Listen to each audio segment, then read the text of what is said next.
Magandang umaga po sa bawat isa sa atin. Purihin ang Panginoon. At welcome po. Please find your seat. Una po ay pakitala ang inyong pangalan sa ating pong logbook o sa ating notebook. So, yun pong mga magulang, kung kasama niyo po ang inyong mga ilang bata, pakitala po ang inyong pangalan sa logbook and make sure na tayo po ay naka-face mask at naka-face shield. Sa atin po na mga kapatiran na first time, muli, after 7 months na naka-attend, welcome po sa Jesus Christ Baptist Church, and maybe this is the first time na nakita niyo po na newly renovated ang ating pong bahay sa bahan. Again, tayo nagpupuri at papasalamat sa Panginoon sa ating ganitong magandang kalagayan. Ano mo? At mamaya po sa ating hong announcement time ay magkakaroon po tayo ng special na announcement sapagkat mayroong something na mangyayari mamaya pagkatapos ng ating hong pagsamba. So muli, nawa tayo po ay patuloy na nakafocus, hindi para mamaya, kung hindi sa atin hong pag-aaral ng salita ng Diyos at lalo na sa ating pagsamba sa Panginoon. I would like also to welcome ang ating mga kapatiran, kaibigan na nakatutok sa ating live stream. Tayo po ay magpapatuloy sa ating pong gawain ngayong umaga. Well, sa ating pong pagsisimula sa ating Sunday School, ay tayo po muna ay umawit ng books of the Bible and then we will sing an hymn of the Christian faith. Tayo po ay pamungunahan, Lord God.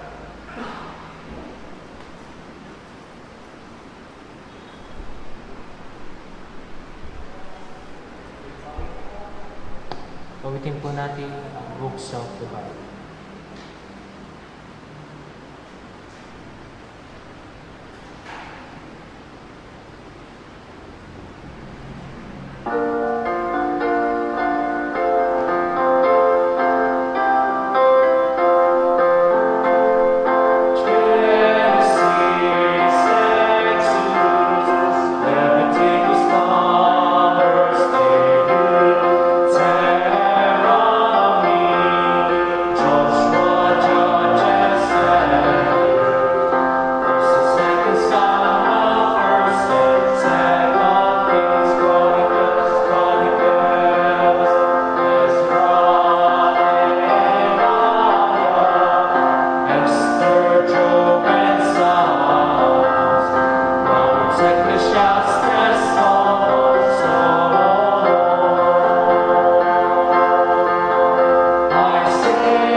Tayo po yung gusto yung lahat.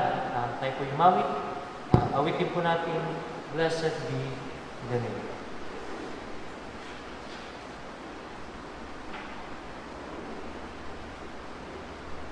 Let him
Amen. Purihin po ang pangalan ng Panginoon at muli tayo ho ay nagpapasalamat sa Diyos na tayo ho ay may pagkakataon na sama-samang mag-aral ng salita ng Diyos at sumamba sa Kanya. At mga kapatid, ang purpose ho nitong malaking harang na to sa harapan para hindi kayo maabot ng hininga ni Brother Paul. So hindi ho bawal maupo dito sa harap. At napupuno ho yung ating likod. So I would like to ask yung ating mga kapatiran, please occupy ho nasa harap sapagkat napupuno na ho yung likod at yung mga nakahanda nating upuan ay So please move forward. Yung mga hilera po na yan, mas mahal ang bayad sa likod. Ayan, purihin ang Panginoon. And I believe meron pa rin ho tayo ilang mga kapatirang darating ho maya-maya. And we are still physically distanced. We are still trying our best na patuloy na panatilihin ho ang mga safety protocols na binigay ho ng ating IATF. And that's why nilagay ho natin ito para kahit papano ay medyo may kalayaang magsalita ng kaunti ho si Brother Paul. And I am very, very happy to see new faces after more than 6 months, almost 7 months na hindi ho tayo nagkasama-sama dito sa ating bahay-sambahan. Very, very much welcome again sa Jesus Christ Baptist Church. Purihin po ang Panginoon. And then mamaya nga ho sa atin hong announcement time, bago ho ang ating worship service, ay meron ho tayong ilang mga mahalagang mga announcement ho na isasabihin ho mamaya. So yung mga kapatiran nating nakatutok din sa ating live stream, please ay wag ho tayong palate sa pagsisimula ho ng ating worship service po mamaya. Okay, so much for welcoming at meron pa rin tayong alam ko ho, Lord willing, meron pa rin tayong mga kapatiran na magsisimula hong umaten. Yung ating tricycle team ay nandito ho ulit ngayon at patuloy ho silang ngayon magsisimula ng sumundo. So kung meron tayong mga kapatiran na gustong magpasundo, nagtawag ako nitong mga nakaraang araw, nagtanong kung sino mga nais magpasundo. So meron hong ilan, pero salamat sa Panginoon at na tayo ho ay may kalayaan ngayon. At least at 50% tayo ho ay may kalayaang sumamba sa Panginoon. Okay, kung kayo ho ay nakakasunod sa ating pag-aaral, sa atin hong live stream, ang ating hong pinag-aaralan ay mga doktrina, mga fundamental doctrines of the Christian faith, and we are now studying about the doctrine of God. Ang mga doktrina o katuruan patungkol sa Diyos, particularly, we are looking at the doctrine of God's omnipotence. Pag sinabi nating omnipotent ang Diyos, it means na siya ay makapangyarihan sa lahat at nasa Kanya ang lahat ng kapangyarihan. And if you remember, bago ho tayo manalangin, sabi nga ho ng isang theologian, divine omnipotence and divine sovereignty always goes together. Anong ibig sabihin? Pag sinabi natin ang Diyos ay makapangyarihan, hindi lang ibig sabihin siya ang may pinakamalaking muscle. Nakuha niyo ho? Pag malaki ang muscle, malakas, maraming kayang buhatin. Hindi lang ho yun. When we say divine omnipotence, nasa Kanya rin ang lahat ng otoridad. Okay? May lakas ka nga, kung wala ka namang otoridad, wala kang magagawa. May otoridad ka nga, wala ka namang lakas, wala ka pa ring magagawa. Pagdating sa Diyos, ang lahat ng otoridad at lahat ng kapangyarihan ay perpektong nasa Diyos. So kaya niya at may karapatan siya na gawin ang lahat. And if you remember, sabi nga ho ng salita ng Panginoon, and who can stay His hand? Nakaunat na ang kamay ng Diyos. Sino pwedeng pumigil? Wala. Walang may mas mataas na otoridad. Katulad yung nangyayari ngayon sa PhilHealth. Ang daming nagbigay ng kanilang resignation letter. Bakit? Dahil merong mas mataas na otoridad na nagsabi sa kanila na mag-resign na lang kayo. At yun ang kanilang ginawa. Pero hindi daw ho yung dagli ang itatanggapin. So ang punto ko lang ho, para ma-refresh sa ating alaala at makita natin ang katotohanan na ang Diyos ay soberano. Reviewin natin mabilis huyaan, and then we will proceed sa ating napakahalagang paksa. Kung ang Diyos ay makapangyarihan, tama ho ba? Kung nasa Kanya ang lahat ng otoridad at nasa Kanya ang lahat ng kapangyarihan, bakit meron pa ring kasamaan? Bakit meron pa ring masamang nangyayari? Hindi ba ito kontrolado ng Panginoon? At bakit ito, kung sakaling kontrolado ng Panginoon, bakit niya ito pinapahintulutan? At yan ho ang mga bagay na ating binibigyan ng kasagutan sang-ayon sa salita ng Diyos. So tayo ho muna ay humingi ng tulong sa Panginoon sa ating pag-aaral. Tayo po ay manalangin. Panginoon naming Diyos, aming Ama sa langit, muli sa iyo kami ay lumalapit, humihingi ng gabay, ng habag mo. Bigyan mo kami ng karunungan. Bigyan mo kami, Panginoon, ng liwanag upang mas lalo naming maunawaan ang iyong katotohanan, upang lalong naming makilala kung sino ka, O Diyos, na aming sinasamba, at upang lalo naming maibigay sa iyo ang karapat-dapat na pagkatakot, pagmamahal, pagdadakila at pagsamba. O Panginoon, salamat. Salamat sa kabutihan mo, salamat sa katapatan mo, salamat sa pag-iingat mo, at sa probisyon mo ng aming mga pangangailangan. Higit at higit, salamat, Panginoon, sa kaligtasan.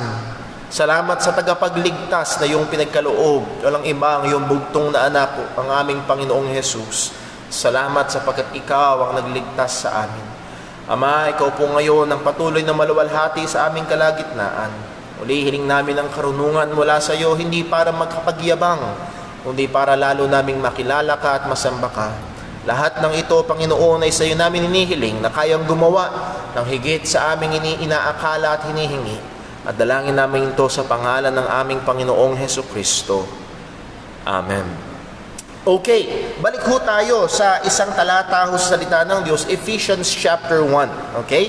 Ephesians chapter 1. At pwede niyo hong buksan ang inyong mga Bible, or kahit ang gamit niyo ho ay Bible sa inyong cellphone. And Lord willing, we are trying to train ang ilang sa mga kapatiran natin na maging able na mag-project ho ng verses dito sa atin hong projector. Gamit ho yung laptop para makita maging ng ating mga kapatirang walang Biblia. Nevertheless, kung wala kayong dalang Biblia, nais ko hong basahin at inunawang pakinggan ng mainam. Ito po ang sabi ng Ephesians 1 verse 11. In whom also we have obtained an inheritance, being predestinated according to the purpose of Him who worketh all things, para hindi makita na ang Diyos ay gumagawa daw, in all things.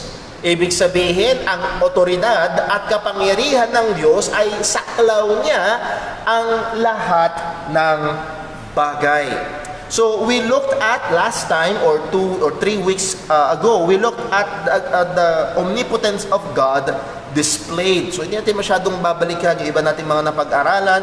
I hope sa pag-uulit-ulit ho natin ay kahit papano ay tumanim sa ating mga kaisipan. God's omnipotence is displayed over nature.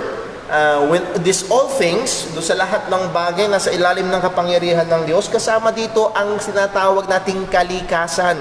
Ang lahat ng nangyayari, mga quote-unquote natural na bagay, na pag nagtanim ka ng binhi, ano mangyayari? Lord willing, tutubo. Kapag nag-evaporate ang tubig sa dagat, nahandyan ang condensation sa taas, maaaring dumating ang ulan, dumating ang bagyo, lahat ng ito ay nasa ilalim ng kapangyarihan ng Panginoon. Even so-called natural disasters. Sa mga insurance agency, anong tawag nila sa natural disasters na hindi covered kadalasan? Anong tawag? Acts of God. Hindi daw covered ng insurance yung acts of God. And maganda na itong mga insurance agency, tinitignan ang mga trahedya, natural disasters bilang gawa pa rin ng kapangyarihan ng Diyos, kilos pa rin ng Diyos. Pero meron mga Kristiyano, tila hirap na hirap. Ibig sabihin mo, yung Yolanda na kumitil ng may 4,000 buhay ng katao, gawa ng Diyos? Well, kung hindi gawa ng Diyos, sino may gawa? Kung sasabihin mo gawa ni Satanas, hindi napigilan ng Panginoon. Mas makapangyarihan ba si Satanas kaysa sa Diyos? O hirap na hirap ang Diyos kaysa Satanas? Or, walang pakialam ang Diyos, kaya niyang pigilan, pero wala siyang pakialam, bayaan niya lang ang bagyo. No. Ang maliwanag na sinasabi ng Biblia, sabi sa Psalm 148 verse 8, fire, hail, snow, and vapor, stormy wind, fulfilling His word. Maging ang mga mabagyong mga bagay na ito, tinutupad ang salita ng Panginoon. So ang mga natural disasters na ito ay under the sovereign power of God, the sovereignty of God. Not just natural things, not just nature, but also His omnipotence can be observed over spiritual beings and human beings. Daniel chapter 4 verse 35, He doeth according to His will in the armies of heaven and among the inhabitants of the earth. So that is spiritual beings and human beings. Ang Diyos ay soberano. Ginagawa niya ang sang-ayon sa kanyang kalooban, pinapangyayahan ang sang-ayon. And I think this is our third week trying to look at the scripture and try to understand at sagutin ang mga masamang bagay bang nangyayari. Ang mga halimbawa, aksidente. Halimbawa, ang pagpatay. Itong mga, halimbawa, may gumawa sa iyo ng kamalian. Ito bang mga evil na bagay na ito? And we looked at last Sunday, merong iba't ibang uri ng evil. We have natural evil, that is natural disasters. We have moral evil, yung mga kasamaan ng tao. Kahapon lang, ilang araw nang ago, and then kahapon na ulit-ulit yung pinag-uusapan namin mag-asawa na noong 2018, merong isang lalaki, I believe sa Amerika, meron siyang misis at 2 anak. Ewan ko kung nabasa niyo na ho yun, nakita niyo sa Facebook o what, mayroon siyang asawa at 2 anak. Problema, ang lalaking ito, na in love sa ibang babae. At imbes na i-diborsyo ang kanyang misis at iwanan na lang yung kanyang pamilya, alam niyo kung anong ginawa niya? Pinatay niya yung misis niya at yung 2 anak niya, tinapon niya sa tangke ng langis. At haba daw ginagawa niya yun sa kanyang mga anak, yung 5 years old niyang anak, patuloy na nagsasabi, Daddy, wag, please wag, Daddy, wag, please wag. Pinatay niya pa rin. 2 years old and 5 years old. There are moral evils. Maybe 2 weeks ago, napanood ho namin ng isang segment, I believe, sa Jessica Soho yata yun. Isang babae dahil home quarantine, nasa bahay lang lagi. Yung babae, ewan ko kung ano pumasok sa ulo ng mister, binuhusan ng kumukulong tubig yung mukha ng asawa niya. O partner niya. There are moral evils. Meron talagang history. Hitler, ilang milyon pinatawag niya mga engineer, hindi para gumawa ng mga tulay, kundi mag-isip kayo ng paraan kung paano tayo makakapatay ng maraming tao sa murang paraan. Yung mga nahuli nilang mga Hudyo. And they designed the gas chamber. Na daang-daang katao, mura lang ang halaga, patay, babae, lalaki, bata. Meron talagang masasama. Ito ba ay hindi sakop ng kapangyarihan ng Panginoon? And then we have also spiritual evil. Pinakapamilyar sa ating mga kaisipan ay walang iba kung hindi ang dyablo, si Satanas. At maging ang mga anghel na kagaya niya na sumunod sa kanyang pagrerebelde. Mga masasamang espiritu na tinatawag. Hindi ba ito saklaw ng kapangyarihan ng Panginoon? So, the existence of evil, at ang tawag ho ng iba dito nga ay theodicy, and theodicy is the defense of God's righteousness in light of the reality of the existence of evil in the universe that He has created. Ang punto nila ay kung ang Diyos ay totoo, at siya'y totoong makapangyarihan at totoong mabuti, bakit may masama? At ang ayon sa kanilang lohika, dahil may masama, therefore, walang Diyos na makapangyarihan at walang Diyos na mabuti, and so much so, walang Diyos. Walang ating hong pinag-aaralan at atin hong tinitingnan sa salita ng Diyos ay ang katotohanan na merong Diyos. Ang katotohanan na ang Diyos ay soberano, at ang katotohanan na ang Diyos ay mabuti, at ang katotohanan na meron talagang kasamaang nangyayari. So we look at the truths from God's Word. Ano ang mga katotohanan? Una, soberano ang Diyos. Nabasa natin kanina, Ephesians 1, chapter 1, verse number 11. He worketh all things after the counsel of His own will. So tanganan natin yon, hawakan natin yon, sapagkat yun ay malinaw na tinuturo ng salita ng Panginoon. And then pangalawa, God is good, and God is perfectly holy and good or righteous. Ang Diyos ay perpektong banal at perpektong matuwid. Ang Diyos na soberano ay Diyos na banal. Ang Diyos na makapangyarihan ay Diyos na mabuti. Isang talata ho na pinakamagandang puntahan natin at para maalala natin ang katotohanan ito na pinag-aralan natin last time ay sa 1 John. 1 John chapter 5. Buksan po natin, chapter 1, sorry. 1 John chapter 1.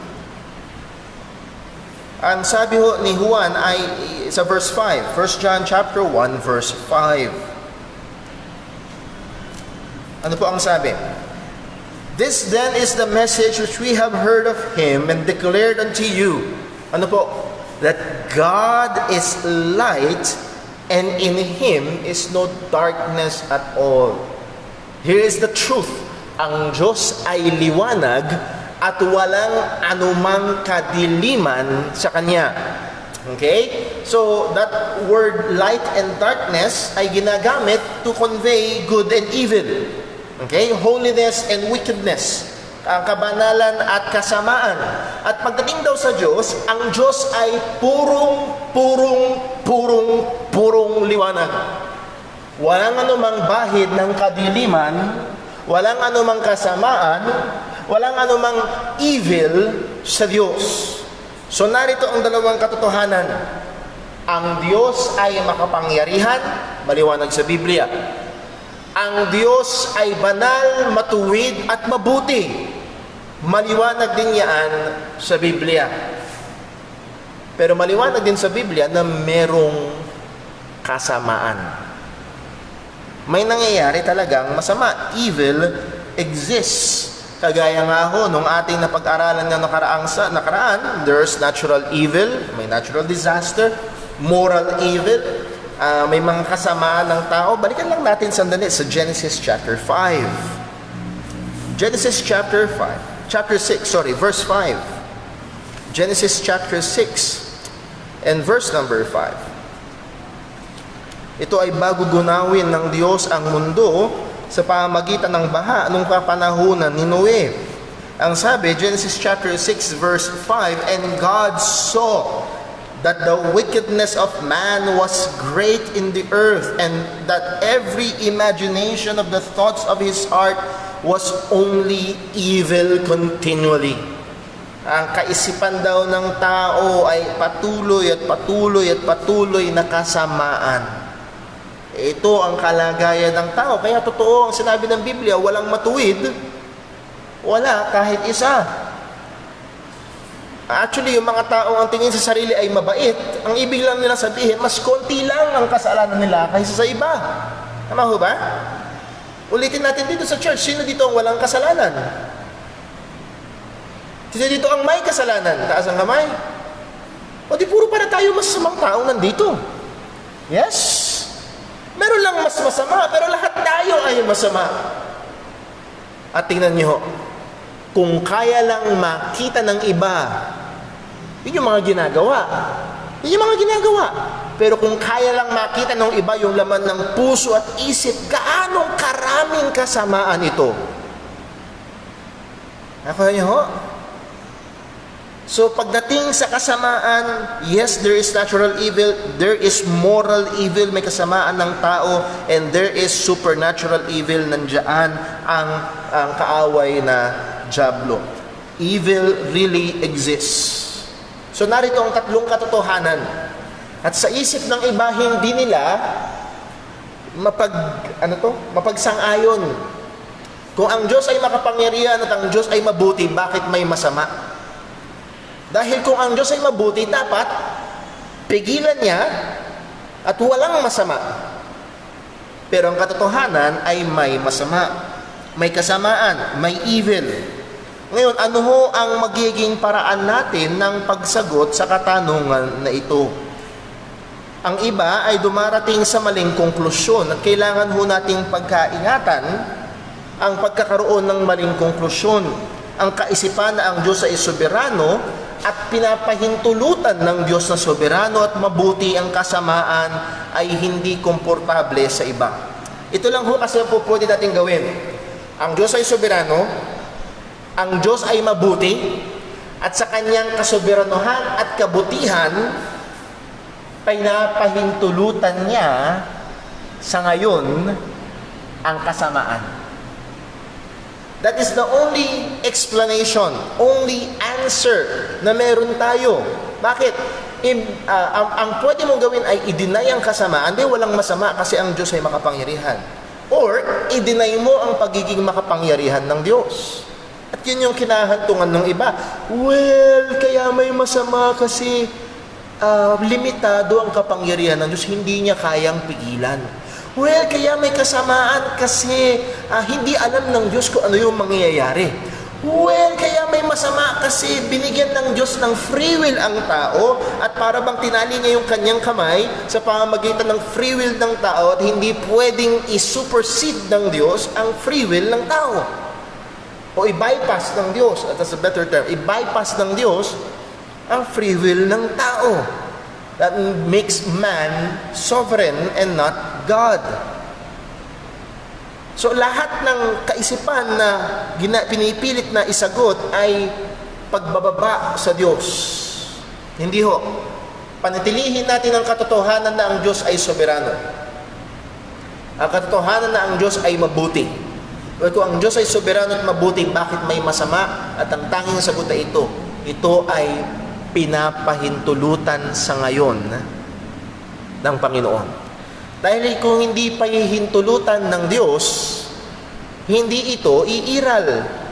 Hindi ito mangyayari. Bakit? All things worketh after the counsel of His own will.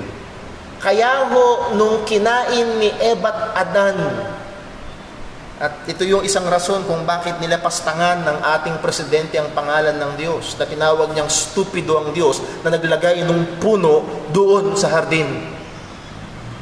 Alam pala niyang kakainin bakit niya nilagay? Sinong stupidong Diyos yun? Yun ang salita ng ating presidente. Oo, alam ng Diyos. At pinahintulutan ng Panginoon. At mamaya ho, bibigyan natin ng kasagutan, bakit? Bakit niya pinapahintulutan ang mga bagay na ito? So, we must not reinvent God. Huwag nating i-imbento muli o magkaroon ng ibang doktrina patungkol sa Diyos para lang i-excuse o bigyang kasagutan ang katotohanan na may kasamaan. Yung iba naman ho ay sa kanilang hindi kakayahan na ipaliwanag ang pag-iral ng kasamaan, ay sabi nga ho natin, dinideny nila ang pagiging soberano ng ating Diyos.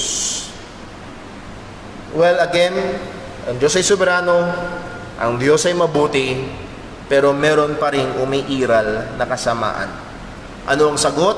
Tinuturo ng Biblia na ang Diyos ay soberano at mabuti at pinahihintulutan niya ang kasamaan, ngunit hindi siya ang source o hindi siya ang pinagmumulan ng kasamaan at siya ay soberano maging sa mga masasamang bagay na nangyayari.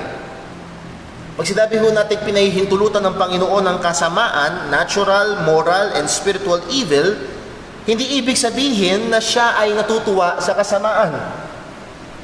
Hindi niya tinitignan ito ng may kagalakan. Ang Diyos ay galit sa masama. Ang Diyos ay galit sa anumang kasamaan.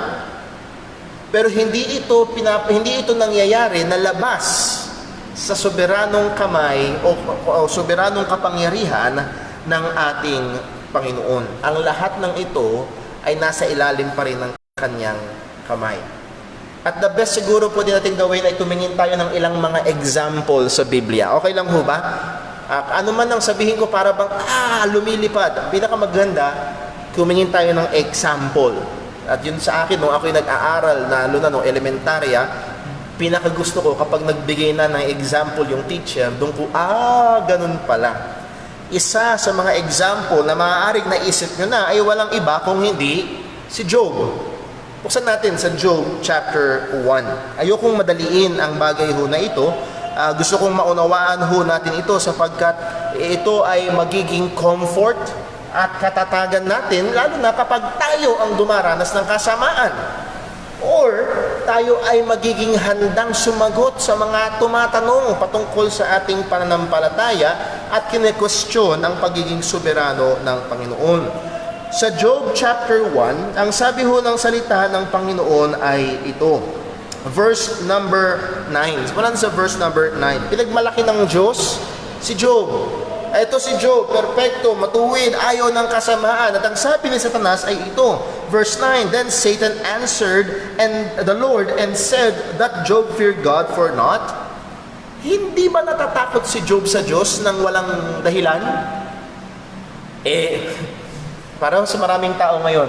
Hindi ba nag-church yan nang walang dahilan? Kaya naman nag-church yan kasi pinagpapala mo. Kaya yan sumasamba sa iyo, Diyos, kasi pinoprotektahan mo. Let's look at the words of Satan.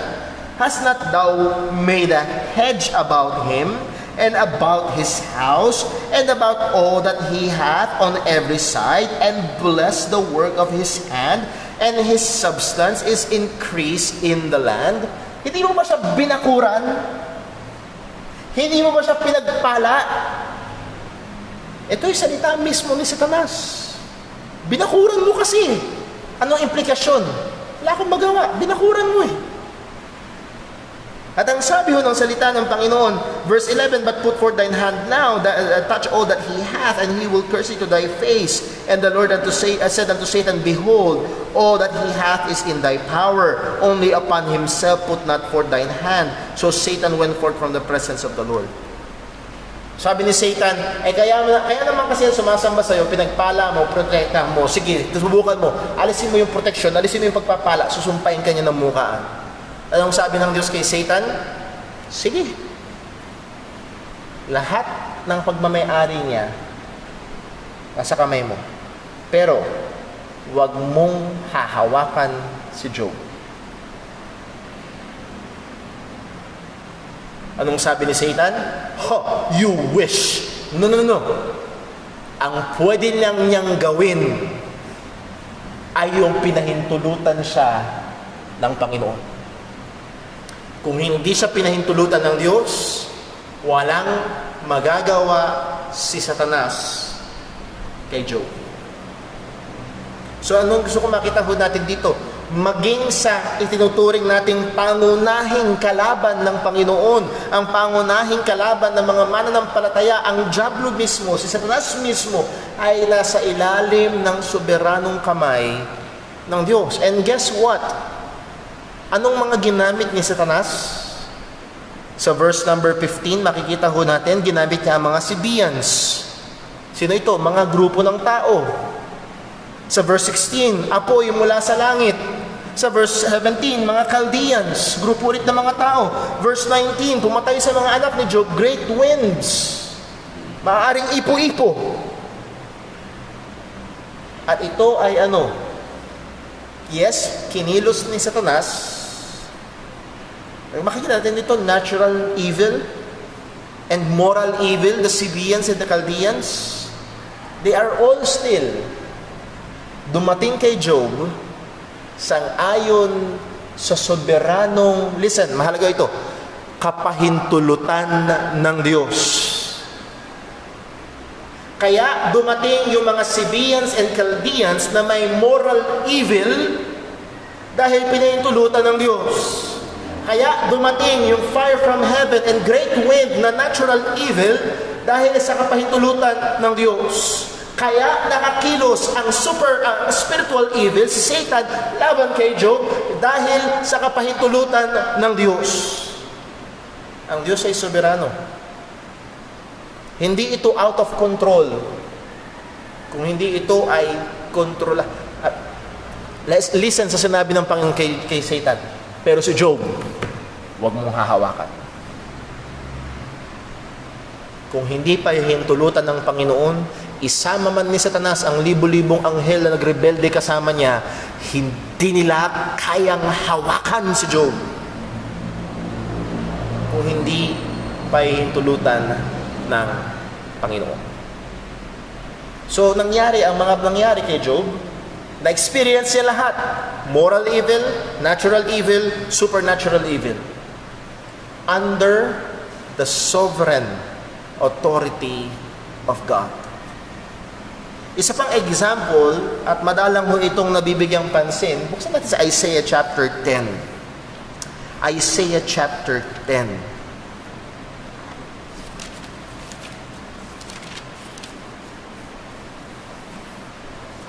Isaiah chapter 10, at simulan natin ang pagbasa sa verse number 5.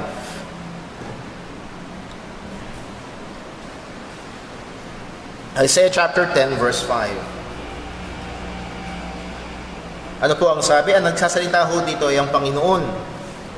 At nagsasalita ang Diyos laban sa, okay? Laban sa Israel. Sapagkat ang bayang Israel ay matigas ang ulo at patuloy nagre-rebelde sa Panginoon. At ang sabi ng Diyos, verse number 5, Isaiah chapter 10, O Assyrian!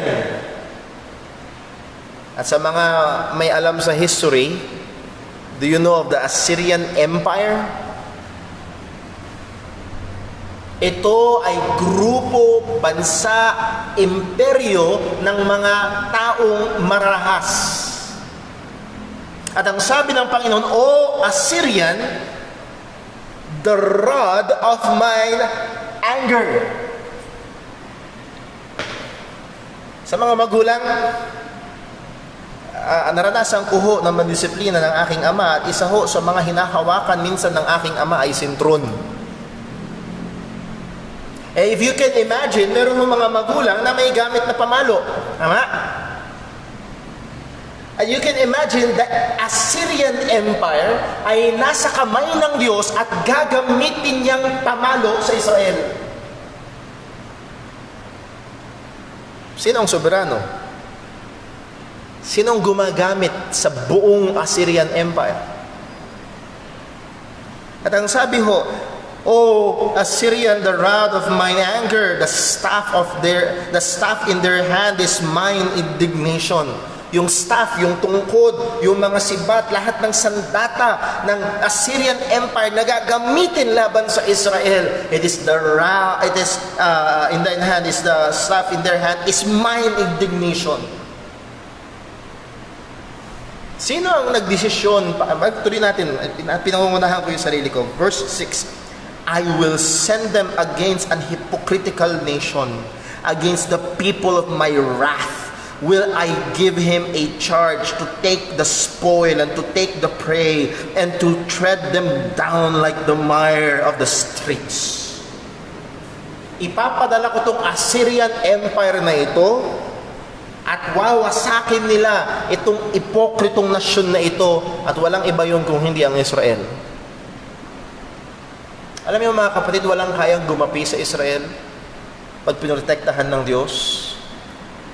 Pero walang magagawa ang Israel kapag ang Diyos ang kumilos laban sa kanila.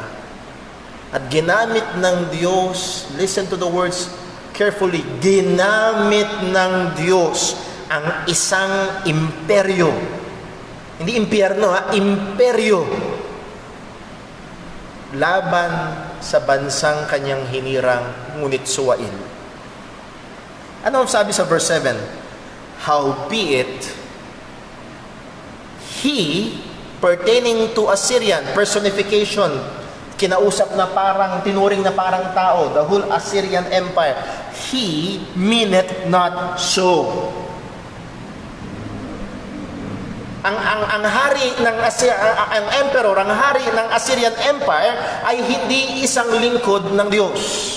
Ako niyo, hindi siya isang araw, Lord, gamitin mo ako kung paano mo gusto. Okay, gagamitan kita laban sa Israel. No. Hindi yun ang iniisip ng Assyrian Empire. Ang iniisip nila ito, neither doth his heart think so, but in his heart to destroy and to cut off nations, not a few. Ang pangarap ng Assyrian Empire, mangwasak, manira, manakop.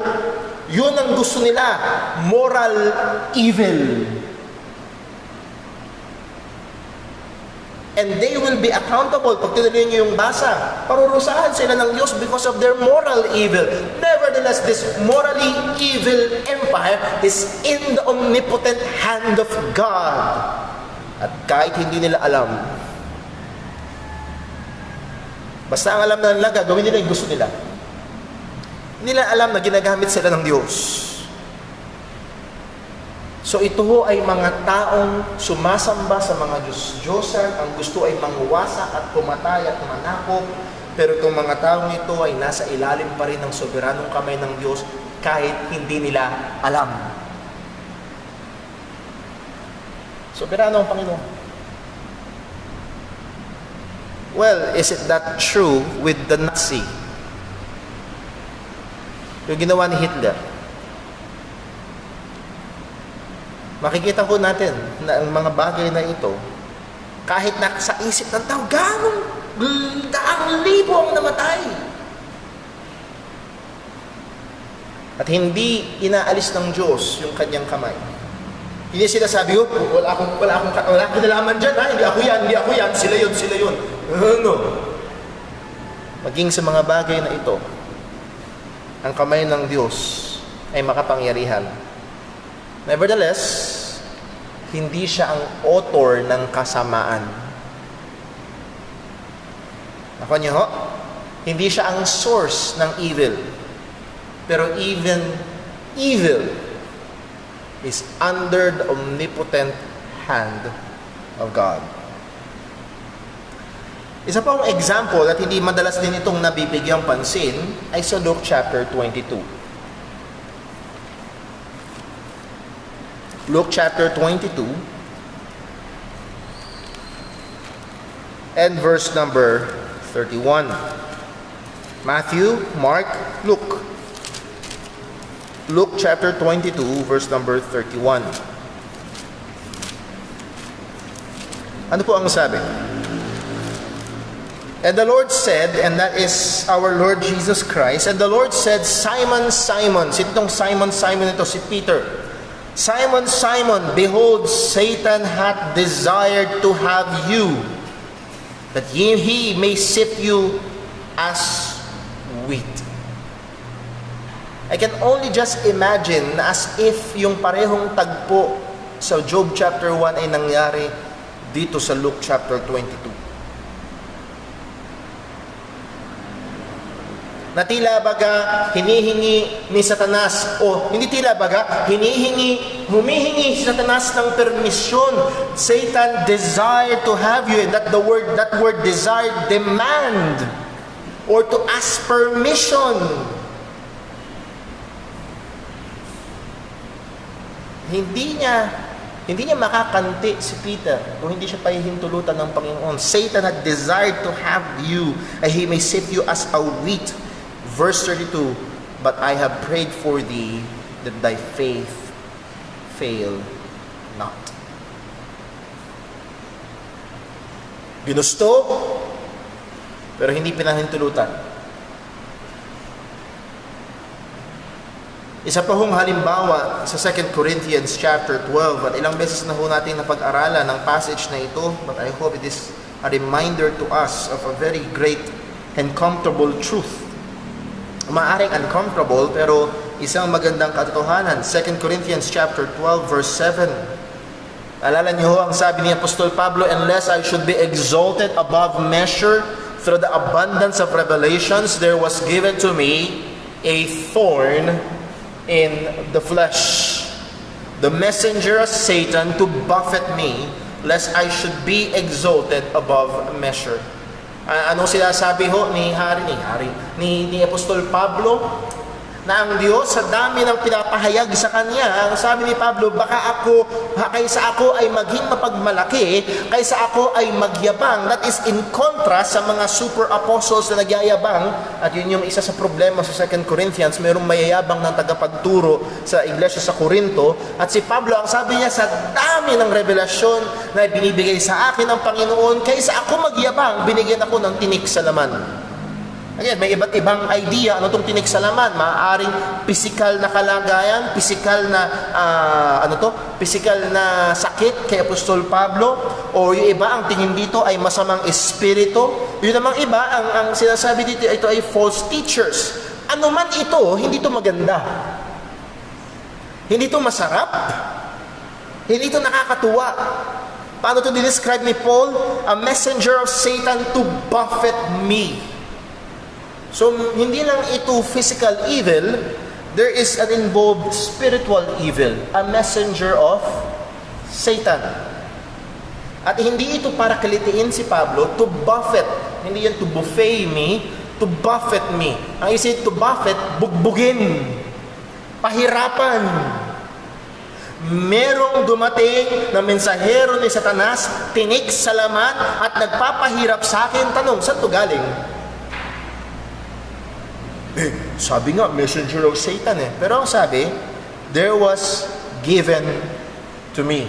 Hindi ito aksidente. Hindi ito nagkataon. Ito ay sadyang ibinigay kay Pablo. Well, sino ang nagbigay ng mensahero na Satanas na ito? Well, we can say na ito ay isinugo ni Satanas para labanan si Pablo o pahirapan si Pablo. Pero meron pang may dahilan. Ang pangunahing dahilan ay ito, lest I should be exalted above measure. Baka ako magyabang. Baka masyado akong mataas o itaas. There was given to me. So, sino ang gagawa? Tingin niyo, anong gusto ni Satanas? Magyabang si Pablo o magpakumbaba? Magyabang. Kasi yung mayabang, ilalagpak ng Diyos. Yung mapagkumbaba, yun ang itataas ng Panginoon. Sino ang gustong magpakumbaba? Si Pablo. Ang Diyos. Sino ang nagbigay sa kanya ng tinik sa laman? Ang Diyos. Pero sinugo ni Satanas. Pero ito ay nasa ilalim pa rin ng soberanong kamay ng Panginoon. Kung sasabihin ho natin na mas soberano ang tao, ang sabi ni Pablo sa susunod na talata, nag-pray ako 3 beses para alisin, pero hindi inalis ng Diyos. Ang sabi lang ng Diyos, sapat ang biyaya ko sa iyo. Ang masusunod pa rin ay ang soberanong kalooban ng Panginoon. At kung merong isang pinakamasamang nangyari, para po hindi pa ba masasama yan? Meron pa bang masasama dyan sa lahat ng ating tinignan sa Biblia? Meron pa ho. Anong pinakamasamang bagay na ginawa ng tao? Pumatay? Manghalay? Walang pinakamasamang bagay na ginawa ng tao. Alam niyo ho kung ano? Ang pagpatay sa bugtong na anak ng Diyos. Alam niyo kung isa sa mga rason kung bakit masamang pumatay ng kapwa-tao? Kasi pag pumatay ka ng kapwa-tao, inatake mo ang imahe ng Diyos na nasa Kanya. Anong masihigit doon? Kundi yung kitilin mismo ang buhay ng bugtong na anak ng Diyos. Buksan natin sa Acts chapter 2. Sa Acts chapter 2, ang lahat ng kasamaan, ang lahat ng pang-aalimura, ang lahat ng sasakit na mga bagay na dinanas at nangyari sa buhay ng ating Panginoong Hesukristo. Siya'y kinatuwa, siya'y pinaglaruan, siya'y dinuraan, siya'y sinuntok, siya'y kinasinutan ng koronang tinik, siya'y hinagupit, siya'y pinako sa krus, siya'y pinagbintangan. Maaaring napagbintangan na tayo, maaaring may nanakit sa atin, meron ba sa ating napako sa krus?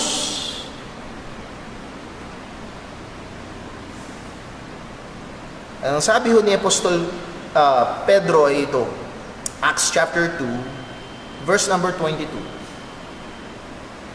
Ye men of Israel, hear these words, Jesus of Nazareth, a man approved of God among you by miracles and wonders and signs. Ano ibig sabihin nun? Yung mga miracles, wonders, and signs na ginawa ni Jesus, lahat ay patunay, pagpapakita ng approval. Siya talaga ang Mesiyas. Siya talaga ang tagapagligtas.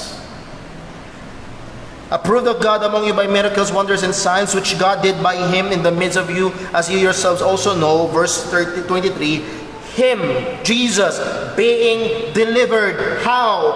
By the determinate counsel and foreknowledge of God. Ye have taken and by wicked hands have crucified and slain. Meron bang mga taong inggit kay Jesus? Yes. Meron bang mga taong nagplano talagang patayin si Jesus? Yes.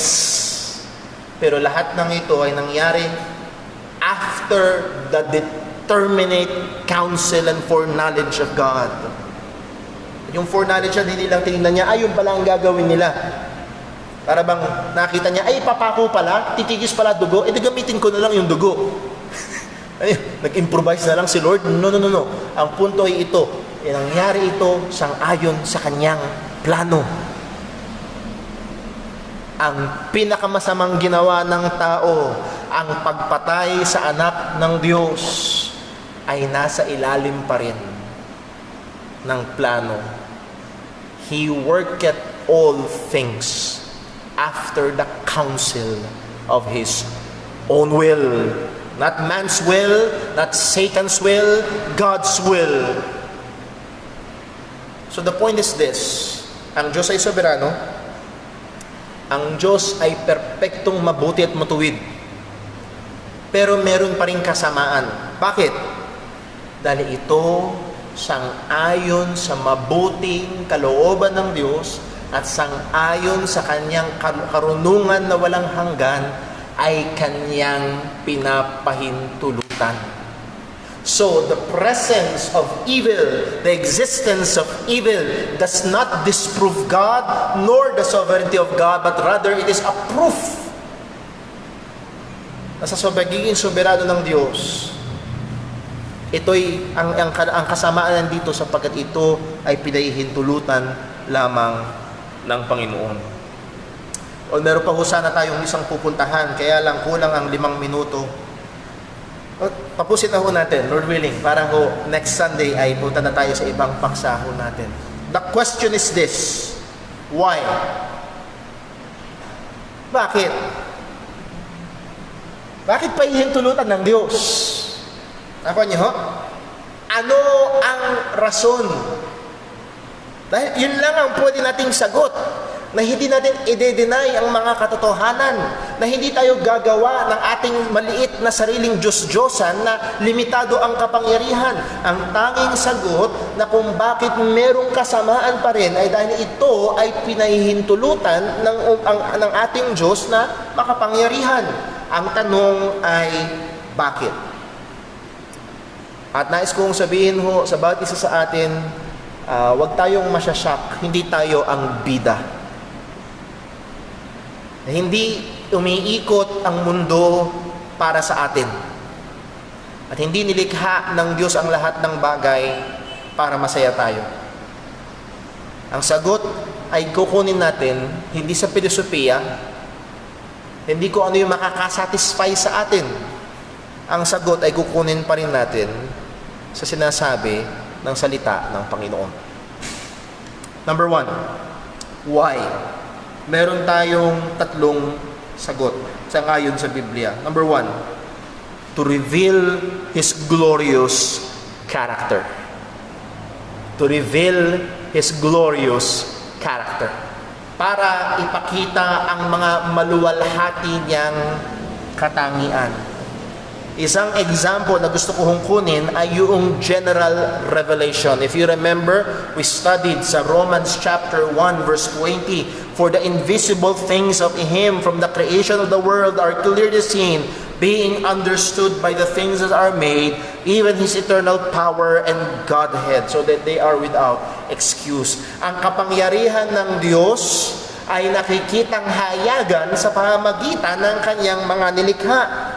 So pag tumingin tayo sa mga nilikha ng Panginoon, dapat isa sa mga expression natin ay hindi basta, wow, ang galing ng evolution. No. Wow, ang galing, ang tindi ng karunungan at ng kapangyarihan ng Diyos. So pamamagitan ng kanyang nilikha, pinakita niya ang kanyang kapangyarihan. Pero narito, nais kong tanungin, paano natin makikita ang kahabagan, ang awa, ang biyaya, ang pagmamahal, ang katapatan ng Diyos, ang pasensya ng Diyos? Pakinggan niyo, halos lahat ng ating kagkaunawa sa awa, habag, biyaya, pagmamahal ng Diyos, lahat ng ito ay mas lalong nakita in relation sa kasamaan, particularly yung kasamaan natin. Buksan ho natin sa Romans chapter 3. Romans chapter 3. At actually, halos lahat ng sagot ho na ito, lahat talaga ng sagot ho na ito manggagaling sa Book of Romans. Romans chapter 3, verse number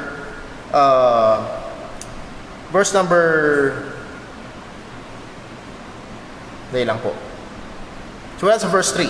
Romans chapter 3, verse 3.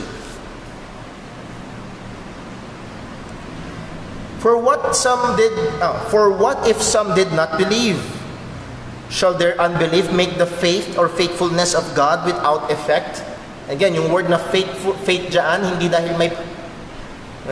Meron tayong mga nakasama dati na akala nila may pananampalataya ang Diyos. Well, faith is the substance of things hoped for, the evidence of things not seen. Yung hindi nakikita ng Diyos. So hindi to faith of God, just a simple word study. Ang word dyan ay faithfulness. Yung bang hindi pagsampalataya ng iba ay mawawalang bisa na yung pagiging matapat ng the point is this, yung bang hindi pagsampalataya ng Israel, ibig sabihin na hindi na magtatapat ang Panginoon sa pangako niya, magtatapat pa rin ang Diyos. Kailan mas kumikinang ang katapatan ng Panginoon? Kailan mas nakikita? Kailan mas nagiging matingkad? Sabi nga ho nila, kailan mas nakikita ang bituin sa kalangitan? May pinsan ho ako dati nung bata siya. Sabi niya sa kanyang ina, Mami, tignan natin yung stars sa labas. Sabi nung nanay, anak, madilim na kasi eh. Kinabukasan ng umaga, Mami, maliwanag na. Tingnan natin yung stars sa labas. May makikita ba sila? Wala ho. Ang ningning ng bituin, pinakamakikita sa pinakamadilim na gabi. Kailan mas nakikita ang pagmamahal, ang katuwiran, ang kapangyarihan ng Diyos? Lalo na ang biyaya niya na sumagana sa atin sa katotohanan na tayo ay makasalanan. Ang sabi sa verse number 5, para hindi tayo magtagal, verse 5, but if our unrighteousness commendeth the righteousness of God.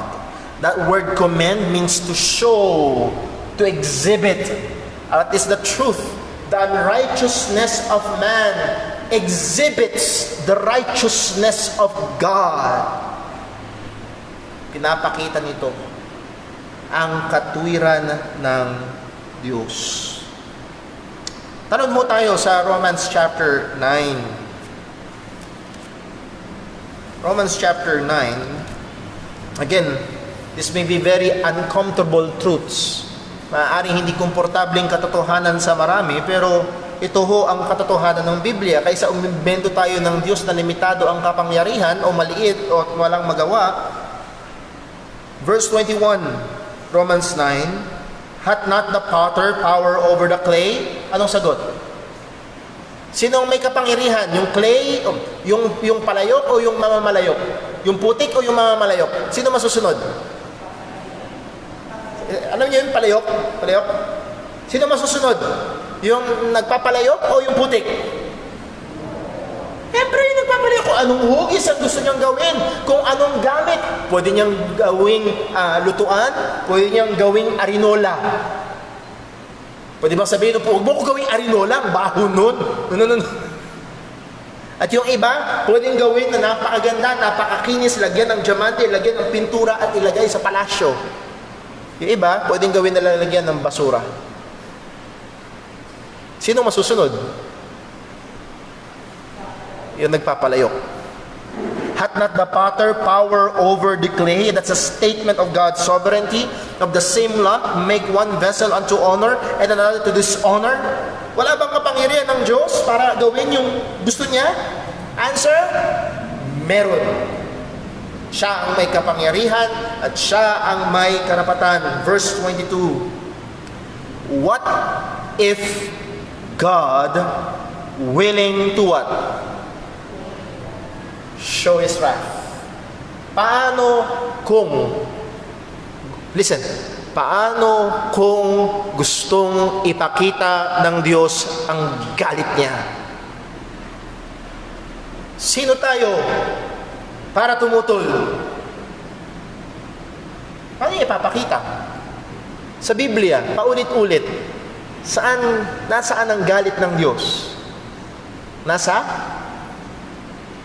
Masama. Alam niyo ho, ang kasamaan, ito'y ginagamit ng Diyos para ipakita yung kanyang puot, yung kanyang matuwid at banal na puot.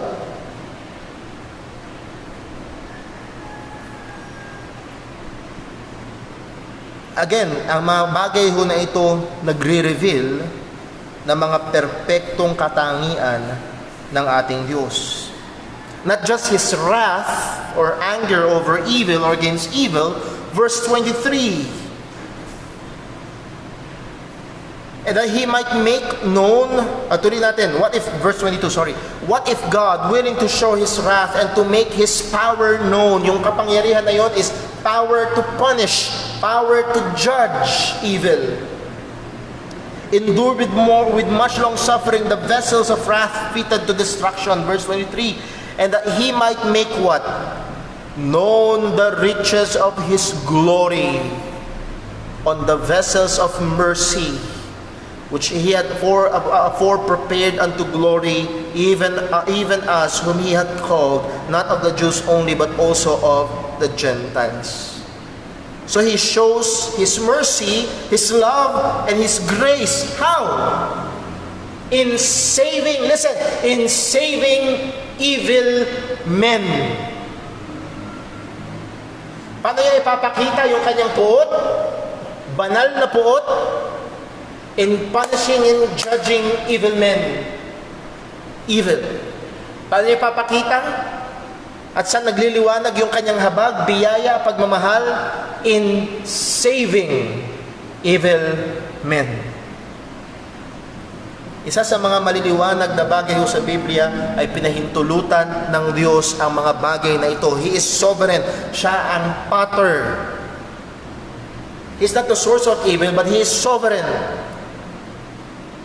At pinapakita niya ang kanyang mga maluwalhating mga katangian the backdrop of sa dilim ng kasamaan. Nagliliwanag ang mga katangian ng Panginoon.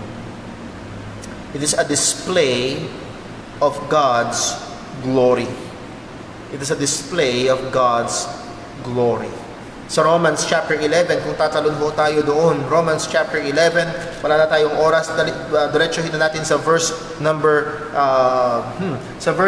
33. Dito ho, sumabog, hindi sa galit, sumabog sa pagsamba. Alam niyo, mayroong mga tao sa sobrang saya, hindi mapigilan, naluluha. Si Pablo sa sobrang pagkamangha niya, sa tindi ng karunungan, ng kapangyarihan, ng biyaya, ng pagmamahal, ng pagliligtas ng Diyos, kung paano niya gagawin yung plano niya na pagliligtas. Sumabog si Pablo sa pagsamba. He exploded in a doxology. Ang sabi niya sa verse 33, "Oh, the depth of the riches both of the wisdom and knowledge of God, how unsearchable are His judgment and His ways past finding out." So namamangha si Pablo sa wisdom ng Panginoon. At alam niyo ho, parte ng wisdom na ito, ng redemptive plan, ng paggawa ng Diyos, ang plano niya ng pagliligtas. Verse 25, buksan lang, tignan lang natin sabi sa verse 25, "For I would not, brethren, that ye should be ignorant of this mystery, lest ye should be wise in your own conceit, that what?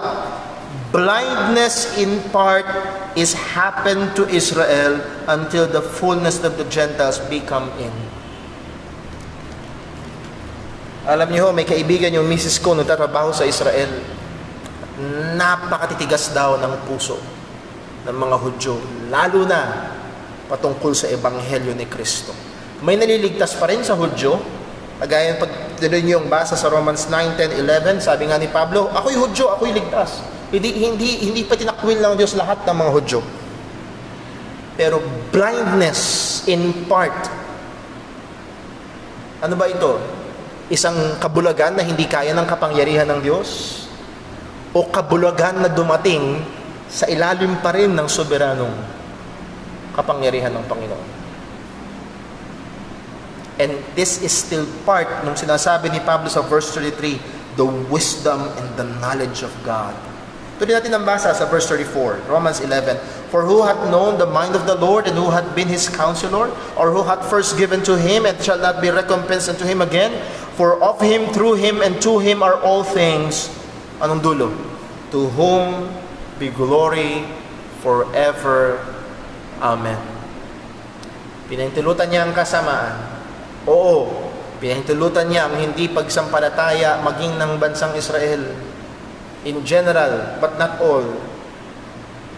At lahat ng kaluwalhatian ay mauuwi pa rin sa Kanya. So one, God allowed evil to reveal His glorious character. Two, God allowed evil for His own glory. Hindi mananakawan ng kaluwalhatian ng Diyos. Number three, God allows evil, listen, for our good. For our good. James chapter 1, sabi ko sa Romans tayo, pero gusto ko munang lagyan nyo yung daliri nyo sa Romans 8, babalik ho tayo dyan. Pero puntahan mo natin ang James chapter 1, dito ho tayo matatapos. Tapos babalik tayo sa Romans chapter 8. James chapter 1, pinag-aralan ho natin ito sa ating time in the Word. How should we respond when evil comes, when suffering comes? James chapter 1, verse number 2, "My brethren, count it all joy when we fall into diverse temptations." Yung temptations dyan ay hindi tukso para magkasala, kundi mga pagsubok. "Knowing this, that the what? The trying of your faith." Yung mga kahirapan, yung mga pagsubok na dumarating ay pagsubok sa ating pananampalataya. "The trying of your faith worketh patience." The point is this, ang mga kahirapan, masasamang bagay na nangyayari sa atin na pinapahintulutan ng Panginoon ay gumagawa para tayo itulak pa sa mas lalong paglago sa pananampalataya at pagkahubog sa wangis ng ating Panginoong Hesukristo.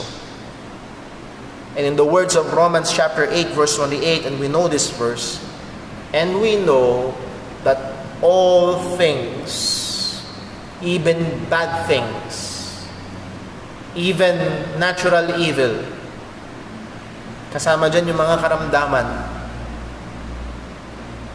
Hindi ko maiwasang maalala si Brother Edgar Kiambao.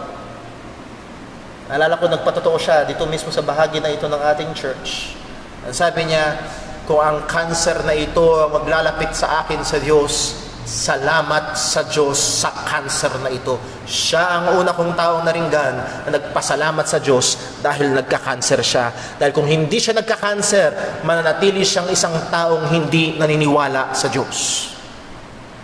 Yung cancer niya ang nagbali ng tuhod niya para lumuhod siya kay Kristo. Nakabuti ba yung cancer?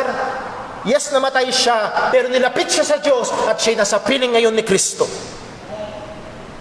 Nakabuti. All things work together. Even natural, moral, supernatural evil. work together for good. Kanino? Not to all men. No, not to all men. To them that love God. At sa Biblia, sino ang mga nagmamahal sa Diyos? Hindi lang yun nasa church every Sunday. Yung mga tunay na sumampalataya kay Kristo. To them that love God, to them who are the called according to His purpose. Verse 29, for whom He did foreknew, them He also predestinate to be conformed to the image of His Son. So this all things work together for good, even evil is used by God for our good, to conform us to the image of His Son. Why does God allow evil?